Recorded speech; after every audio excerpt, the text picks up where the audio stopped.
Monopoly. We've done a cost curves, we've done pure competition, and now we need to look at the other extreme from pure competition, pure monopoly.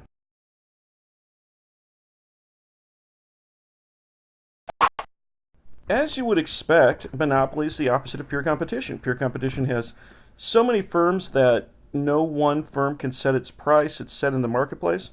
Monopoly is the other extreme. It's on the other end, and it's one seller with very few substitutes. The fewer the substitutes, the stronger the monopoly power.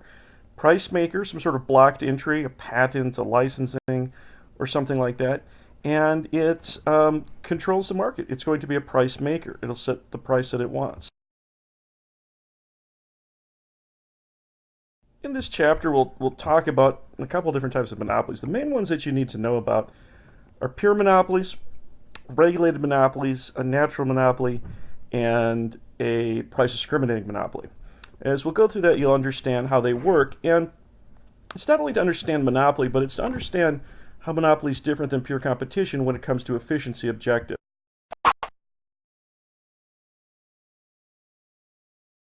How does a monopoly form? Well, a couple different ways. Economies of scale. We talked about this a lot in class. There might be one company that produces the product at the lowest per unit cost with an economy of scale. The natural monopoly, a power company in a town, a transportation service, a bus company in one town. Wausau is not going to have 5 different bus companies competing for traffic. There's just not enough there. One bus company can do it cheapest. One school district could do it cheapest. In certain cases, legal barriers to entry, a patent, a license, control of essential resources. These things will prevent entry to the market and allow the monopoly to maintain its position.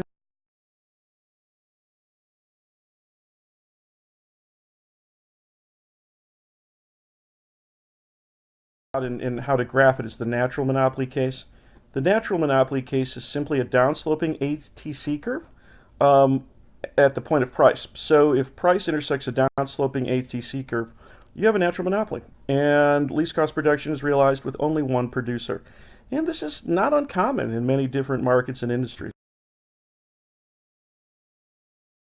Here's a couple things to know about the monopoly. We're going to assume that first we have a monopoly that's not regulated. It's a monopoly status is secure maybe through a license or a patent. There's no governmental regulation, and the firm here has to charge the same price for all units sold.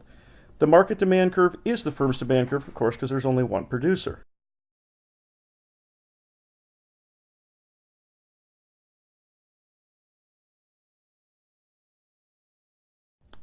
The next few slides get across the idea that when a monopoly lowers its price, it has to lower its price for everyone. So the person who would pay a higher price now pays a lower price for the product because everyone's paying the same price. What will happen with this is that you'll have a marginal revenue curve that's inside the demand curve. What someone would pay for the product, he no longer needs to pay because total revenue's fallen by a decrease in the price for everyone.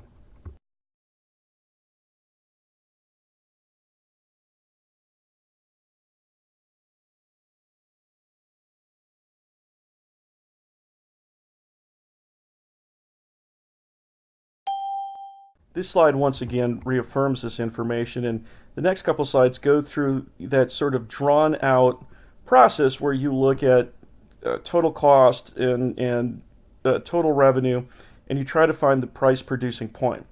We'll kind of go through this quickly because you know what the answer is. It's the same as in pure competition. MR equals MC to maximize my profit even in monopoly.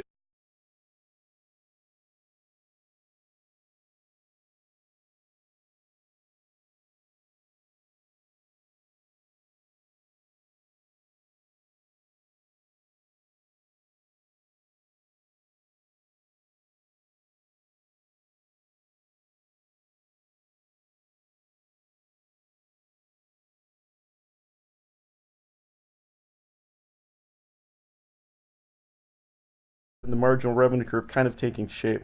We talked about this a little bit in class. The marginal revenue x-intercept is important. That's unit elasticity, and it divides the monopoly from the elastic and inelastic portions of the curve. It's not sure where the monopoly is going to price, but you can see revenue maximization at that point. You can see that the demand, once again, is above the marginal revenue curve, and total revenue would be maximized at unit elasticity, just like in any industry, not profitability.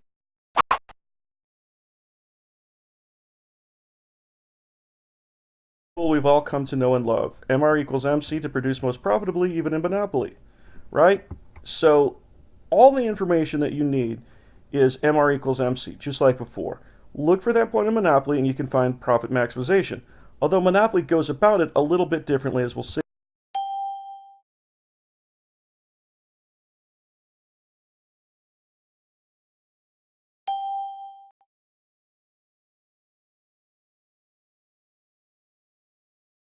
Graph, guys. MR equals MC, up to demand to the price, down to Q to get quantity. So, yeah, MR equals MC is a crucial point, but the monopolist can raise the price up to where the demand curve exists. And then we just find the cost at the ATC, and we have our profit for our particular level of production. Remember that in a monopoly, there are barriers to entry. This can be maintained indefinitely. Until someone stops it somehow. Until a license expires or a patent goes away. Go away it might.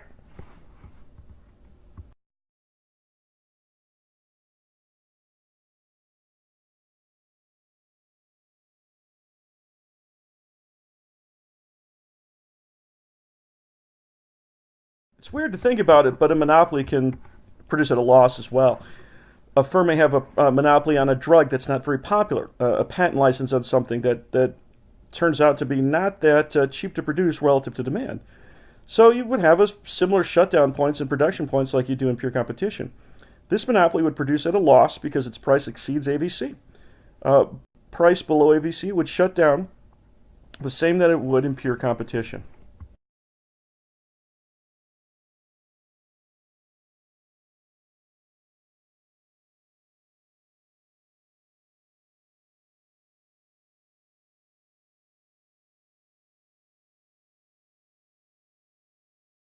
Crucial slide.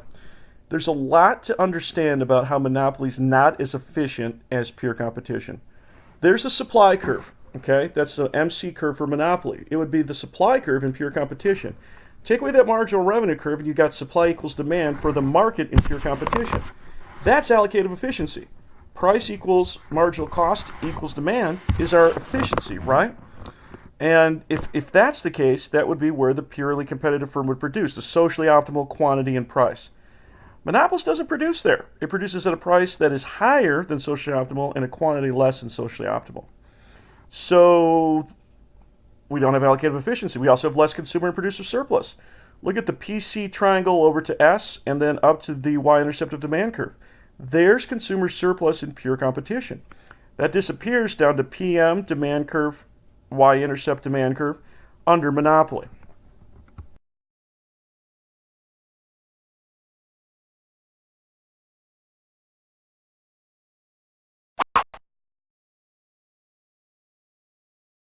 This is a concept that sometimes monopolies don't always operate at economies of scale, even when they could. For example, a monopoly may spend a lot on advertising, may spend a lot on rent seeking, and it becomes inefficient. You also have the internal inefficiency, exit inefficiency, too many departments, too many managers, leading to higher than necessary operating costs. So even though there may be a natural monopoly, the monopoly might not be operating at that point given some of its internal structure. Here's some other ideas about the monopoly not operating at its least cost production points.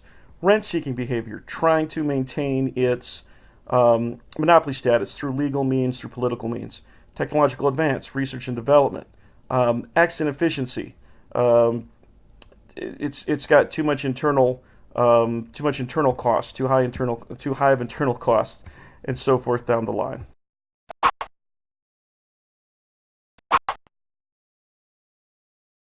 This is a big deal.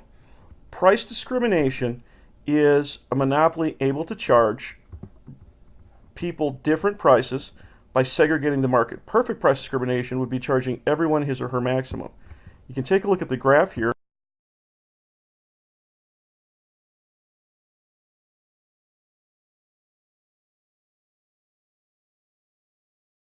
And you see something really cool about price discrimination. Here's economic profits with a single MR equals MC price. This is our normal, non-price discriminating monopoly. Under price discrimination, okay, the monopolist is producing MC equals demand, okay? They're producing where, and marginal revenue equals demand because everyone is paying his or her maximum. So the monopolist produce the socially optimal quantity, they'd earn economic profit, and there'd be no consumer surplus, sort of like we discussed before.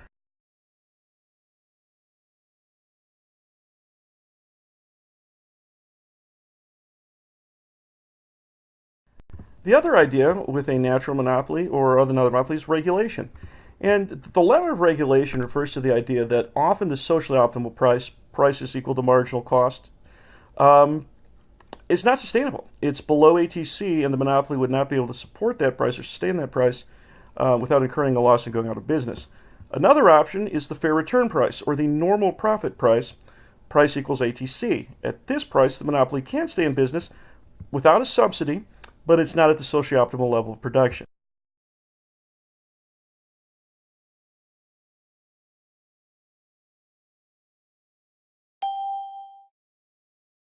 Here's our monopoly price, right? MR equals MC. That's where the monopoly would be without any government intervention. Government comes along to the power company and says, hey, power company, that's too high of a price. We're going to let you have this monopoly. It's an economy of scale, but we're going to regulate you. Just like that article we read about the Wisconsin Public Service Commission regulating rates at ATC, or earning a normal return price, fair return, normal profit. And there's a socially optimal price. Notice that that's below ATC. That would require, of course, a subsidy for the monopoly to produce at that price. Otherwise, we go out of business. Sometimes we produce down to that price. The cab company in Marshall subsidized to provide the socially optimal level of transportation. Other monopolies get that sort of subsidy. Some don't. So here's essentially the dilemma of regulated monopoly. Which price is acceptable? Is it the MR equals MC, the fair return price, or the socially optimal price? I conclude the. We're done.